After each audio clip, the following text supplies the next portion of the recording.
À 7, ce 19 août 2025, le ciel semble vouloir participer à l'hommage rendu à Simon Leclerc Q. Ni trop sombre, ni trop éclatant, il offre cette lumière douce et légèrement voilée qui convient au moment où l'on se souvient, où l'on pleure, mais aussi où l'on sourit à travers ses larmes. L'épisode 2012 de Demain nous appartient s'ouvre sur ce cadre apaisant, presque en décalage avec le drame qui a frappé la communauté quelques jours plus tôt. La disparition brutale de Simon, avocat aussi talentueux qu'imprévisible, Simon, interprété par Sofiane Francine, avait un caractère bien trempé. Ceux qui l'ont côtoyé le décrivent comme un homme brillant, parfois agaçant par sa franchise, mais toujours prêt à tendre la main à ceux qu'il aimait. Sa vie, comme sa carrière, était faite de contradictions assumées, un sens aigu de la justice, tempéré par une ironie mordante, une exigence professionnelle qui côtoyait un art consommé de la provocation. Pour lui, l'existence ne se résumait pas à des codes rigides. Même dans la mort, il a voulu imposer sa touche personnelle. C'est Aaron, son frère, qui se charge de veiller à ce que ses dernières de volonté soient dérespectées. Interprété par Stani Kopet, Aaron apparaît dans cet épisode comme un homme partagé entre la douleur et un devoir presque sacré. Les larmes lui montent aux yeux à plusieurs reprises, mais il les retient, comme pour ne pas trahir la promesse faite à Simon, ne pas transformer cet adieu en cérémonie triste et figée. Car Simon avait été clair, il voulait que l'on trinque à sa mémoire avec du champagne, que l'on fasse résonner de la musique et, si l'envie prenait les convives, que l'on danse. Les invités arrivent par petits groupes, vêtus de tenues sobres mais pas austères. Parmi eux, Victoire, Fred, William, Gabriel, Soraya, Raphaël, Camille et Maude. Les visages sont marqués par la peine, mais on sent que chacun a compris l'esprit de la journée.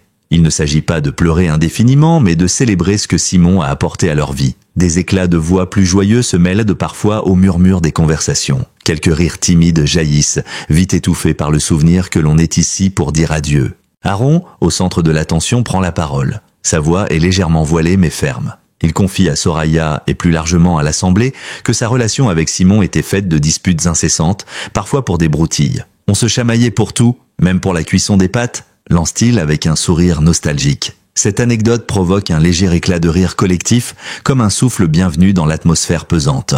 Soraya, émue, partage à son tour qu'elle vit la même chose avec sa sœur Noor, un lien indestructible qui se nourrit autant des tensions que de l'affection. Puis, Aaron sort de sa poche un petit papier plié. Il explique que Simon adorait ponctuer ses plaidoiries de citations choisies avec soin et qu'il souhaite en partager une qui résume, selon lui, leur relation et l'héritage que son frère laisse derrière lui. Le vrai tombeau des morts, c'est le cœur des vivants. Jean Cocteau. Les mots résonnent dans le silence. Certains baissent les yeux, d'autres fixent le ciel comme pour y chercher une réponse. Le champagne est servi. Les bulles dansent dans les coupes, reflétant les rayons d'un soleil de fin d'après-midi. Aaron lève son verre. À Simon, dit-il simplement. Les convives répètent le geste, leur voix formant un chœur un peu tremblant. Les coupes s'entrechoquent et l'on devine derrière chaque geste un souvenir précis, une scène gravée dans la mémoire de chacun. Pour certains, c'est un sourire échangé dans un moment de détresse, pour d'autres, une plaidoirie marquante ou une soirée arrosée. Ce choix de célébrer dans la joie, plutôt que dans le chagrin, donne à la cérémonie une atmosphère particulière. On sent que l'ombre de la mort est là, mais elle n'a pas le dernier mot. Les conversations reprennent, plus animées, et quelques notes de musique s'élèvent. C'est une mélodie que Simon aimait, et qui évoque pour beaucoup des souvenirs de fêtes improvisées. Les visages s'éclairent, les épaules se détendent.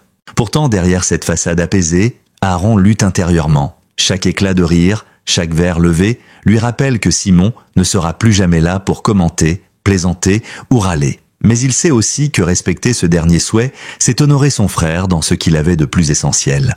L'art de vivre, coûte que coûte, et de trouver la lumière même dans les heures les plus sombres. Ainsi se referme ce premier acte de l'épisode sur une image forte, celle d'un adieu qui refuse la gravité excessive, qui préfère la chaleur humaine au discours solennel. Un adieu qui, par sa sincérité et sa simplicité, en dit plus long que n'importe quelle cérémonie grandiose. Et déjà l'histoire se déplace vers d'autres drames, d'autres tensions qui agitaient la ville. Pendant qu'Aaron et ses proches rendent hommage à Simon dans la lumière tamisée d'un après-midi sétois, ailleurs en ville, une course contre la montre se joue dans l'ombre. Joyce, jeune femme enceinte, est toujours portée disparue. Pour Aurore et Sarah, l'enquête a pris un tournant décisif depuis que Ludo, visiblement bouleversé, a accepté de se livrer. En salle d'interrogatoire, le climat est lourd. Aurore, tasse de café à la main, s'installe face à Ludo, le regard scrutateur. « Tu dois me dire exactement ce qui s'est passé le 3 août », lance-t-elle. Ludo hésite, avale une gorgée de café, puis se lance dans un récit qui glace le sang. Ce jour-là, raconte-t-il, quelqu'un a sonné à sa porte.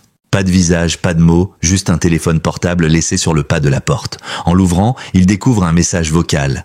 Joyce hurle, sa voix déchirée par la panique. À peine le temps de réaliser qu'un appel entrant surgit. De l'autre côté, une voix déformée par un filtre électronique. Impossible d'en identifier la source, mais Ludo est persuadé qu'il s'agissait d'un homme. L'inconnu lui donne des instructions étranges, presque morbides, déposer des morceaux d'une poupée à des lieux précis comme un sinistre jeu de piste. Et le téléphone ? Demande Aurore. On m'a dit de le jeter à la mer, répond-il, les yeux fuyants. Ce geste irréversible prive l'enquête d'une pièce à conviction capitale. Pourquoi n'a-t-il pas appelé à l'aide ? Victoire, mise au courant de l'affaire, tente de le défendre, il a dû être paralysé par la peur, il s'est mis en mode survie pour protéger Joyce. Mais Fred ne partage pas cet avis et juge son attitude incompréhensible. Pour lui, Ludo a manqué une occasion de sauver la jeune femme plus tôt. Face à ces jugements, Ludo ne répond qu'avec une supplique « Retrouvez-la ». Elle est enceinte. L'enquête bascule lorsque Aurore et Sarah suivent une piste menant à une cave située dans un quartier résidentiel à 50 km de Sète. Devant la porte, une odeur âcre et une fumée épaisse s'échappent déjà. De l'intérieur, des cris étouffés retentissent. Aurore dégaine son téléphone et appelle les pompiers, mais l'attente lui paraît insupportable. À ses côtés, Sarah, habitée par une impulsion irrépressible, refuse de rester là. « On n'a pas le temps », dit-elle avant de disparaître dans le nuage toxique. Le spectateur retient son souffle. Les secondes semblent des minutes. Puis Aurore, partagée entre colère et angoisse, se lance à son tour. L'air est irrespirable, la chaleur oppressante. Elle finit par rejoindre Sarah, qui tente de tirer Joyce, affaiblie mais vivante, vers la sortie. Les trois femmes émergent enfin, haletantes, les yeux rougis par la fumée. Joyce est sauvée in extremis. À l'hôpital, sur son lit, la jeune femme peine encore à reprendre son souffle. Sa voix est tremblante, mais elle insiste. Son ravisseur était un homme, même si elle n'a jamais vu son visage, elle raconte avoir allumé un petit feu volontairement, pensant que la fumée attirerait l'attention des voisins. Mais la situation a rapidement échappé à son contrôle, transformant son signal de détresse en un incendie qui aurait pu la tuer. Aurore, attentive, laisse tomber une phrase lourde de sens. « Ludo a peut-être fait des choses terribles pour te sauver. » Dans les couloirs, la tension ne redescend pas. Roxane, informée du comportement de Sarah, ne décolère pas. « Tu aurais pu y rester. » Derrière la colère, on devine une peur viscérale. Sarah s'excuse, consciente qu'elle a agi sur un coup de tête. Leur échange se termine sur un baiser réconciliateur, mais le spectateur sait que les séquelles de cet épisode se feront sentir encore longtemps. Cette intrigue, haletante du début à la fin, apporte à l'épisode une intensité dramatique rare. La survie de Joyce n'efface pas les zones d'ombre. Qui est ce mystérieux ravisseur ? Pourquoi ce rituel macabre avec la poupée ? Et surtout, jusqu'où Ludo est-il allé pour protéger la femme qu'il aime ? Autant de questions qui laissent nous présager que la vérité, lorsqu'elle éclatera, pourrait ébranler plus d'une relation à 7. Si la disparition de Joyce et l'hommage à Simon constituent la trame émotionnelle de cet épisode, la vie à 7 continue de produire ces situations plus légères, mais tout aussi révélatrices des caractères de chacun. Ici, pas de crime ni de drame, mais des rivalités, des malentendus et une invasion de punaises de lit. L'intrigue maison commence avec Marianne qui nourrit un projet bien arrêté.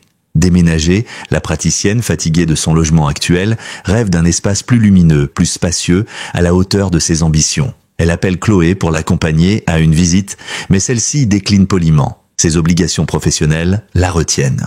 Marianne ne se décourage pas et se tourne vers Alex. Avec un petit sourire complice, elle lui rappelle qu'en tant que son propre patron, il peut se permettre une arrivée tardive au mât. Alex, un brin réticent, finit par céder. Arrivé sur les lieux, tous deux tombent, nez à nez avec Raphaël. Surprise et tension immédiate, la maison qu'ils viennent voir est aussi convoitée par l'avocate. Les salutations sont rapides, presque froides. Très vite, le ton se fait plus tranchant. « Vous savez, à mon âge, on pense à investir intelligemment », lance Marianne, mi-sérieuse, mi-provocatrice.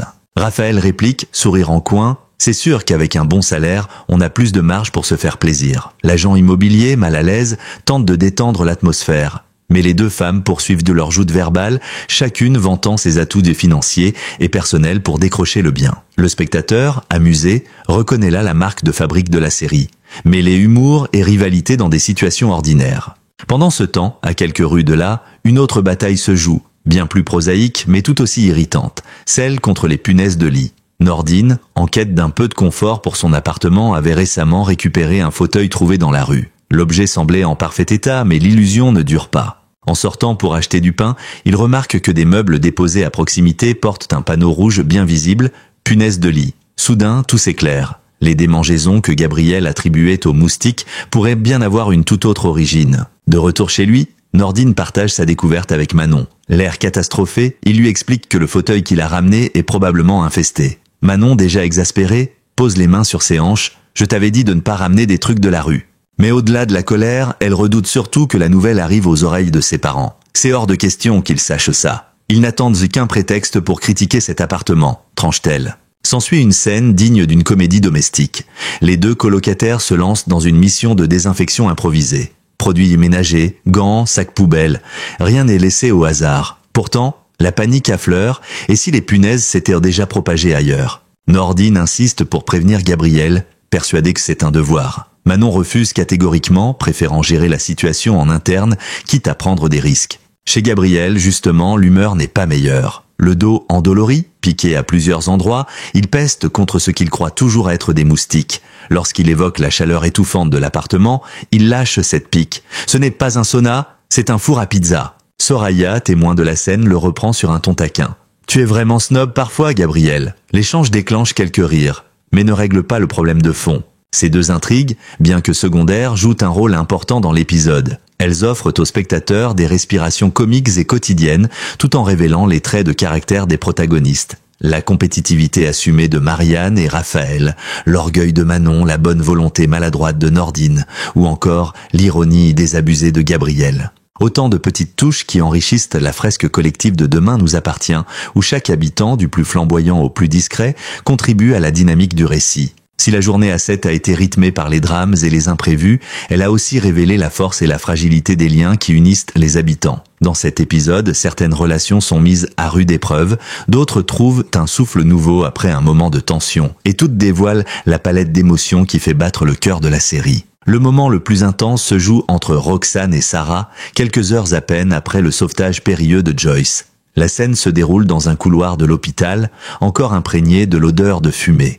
Roxane, les bras croisés, le visage fermé, attend que Sarah apparaisse. Dès que cette dernière s'avance, la colère éclate. « Mais qu'est-ce qui t'a pris de foncer là-dedans sans attendre les pompiers? Tu aurais pu y rester, Sarah. » Sa voix tremble, non pas de reproches purs, mais d'une peur profonde encore mal digérée. Sarah baisse les yeux, consciente d'avoir agi sur un coup de tête. « Je ne pouvais pas la laisser là. Chaque seconde comptait, murmure-t-elle. Roxane secoue la tête, partagée entre l'admiration pour le courage de sa compagne et l'inquiétude viscérale qu'elle ressent chaque fois que cette dernière prend un risque inconsidéré. Un silence tendu s'installe, puis Sarah esquisse un sourire timide et souffle « Je suis désolée ». Les traits de Roxane se détendent enfin, et dans un geste simple mais puissant, elle s'approche et dépose un baiser sur ses lèvres. Le spectateur assiste à une réconciliation silencieuse où tout est dit sans mots, l'amour, la peur et la gratitude. Plus loin, dans un autre registre, l'appartement de Nordine et Manon continue de faire parler de lui. Gabriel, encore irrité par ses démangeaisons et par la chaleur étouffante des lieux,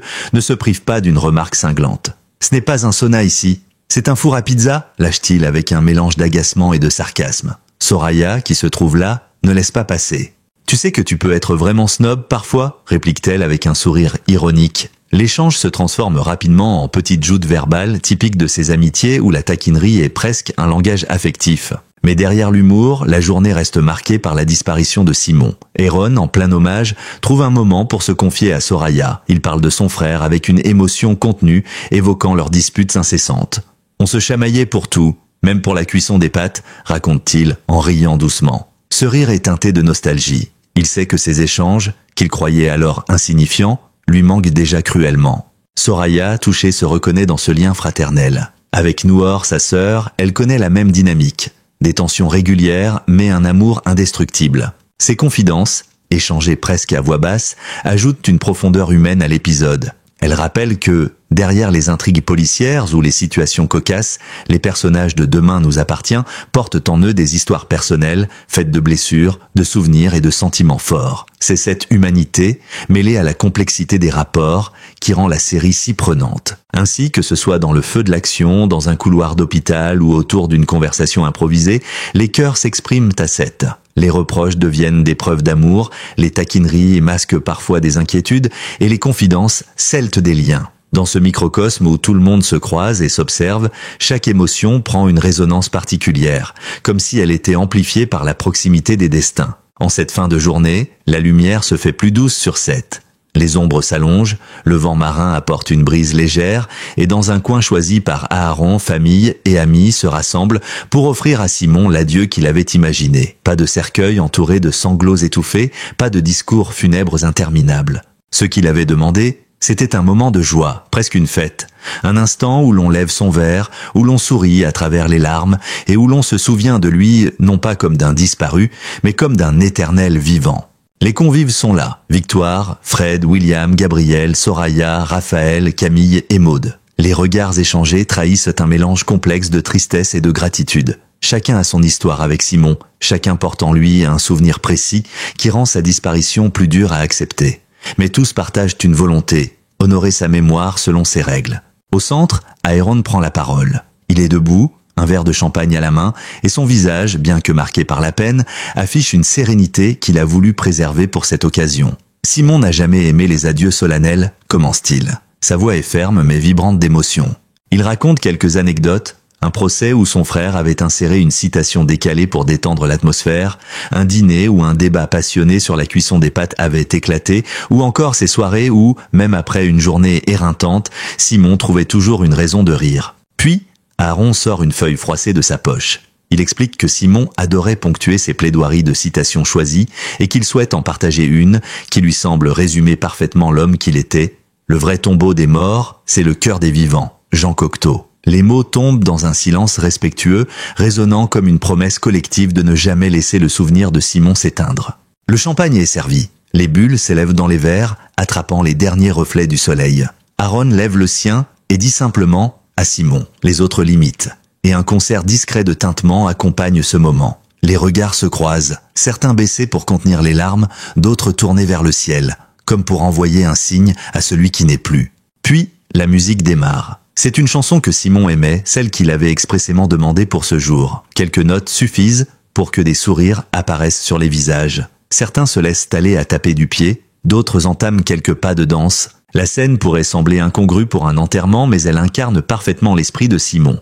Transformer la douleur en énergie, la perte en célébration, et rappeler à tous que la vie, malgré tout, continue. Au fil des minutes, l'atmosphère se détend. Des éclats de rire jaillissent, portés par des souvenirs partagés à voix basse. Des confidences s'échangent, des mains se serrent. Aaron, en observant cette communion, sait qu'il a tenu sa promesse. Bien sûr, le manque sera toujours là, mais il se réconforte à l'idée que Simon aurait adoré ce moment, que son départ a provoqué non pas une fracture, mais un élan collectif d'amour et de solidarité. Lorsque la caméra s'éloigne, laissant voir le groupe réuni autour des verres levés, les rires et la musique se mêlent au bruit des vagues. Cette image finale agit comme un résumé de l'épisode tout entier. Dans cette ville, les drames et les peines n'effacent jamais la chaleur des liens humains. Et même au milieu des pires épreuves, il reste toujours une place pour un éclat de joie, un geste tendre, un souvenir heureux. Ainsi s'achève l'hommage à Simon, mais pas son histoire. Car comme le dit la citation qu'Aaron a choisie, le vrai tombeau des morts, c'est le cœur des vivants, et dans le cœur de ceux qui l'ont aimé, Simon continuera de rire, de plaider, de débattre et de vivre. Merci d'avoir suivi cette vidéo jusqu'au bout et d'avoir partagé avec nous ce moment riche en émotions autour de l'épisode de Demain nous appartient.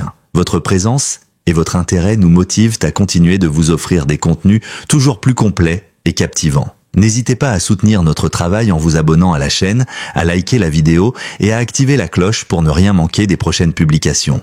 Vos avis comptent pour nous. Laissez un commentaire pour partager vos impressions, vos théories ou vos moments préférés de l'épisode. Nous lisons chacun de vos messages avec attention et plaisir. Restez connectés car de nouvelles analyses, résumés et révélations vous attendent très bientôt. À très vite pour de nouvelles aventures au cœur de l'univers de vos séries préférées.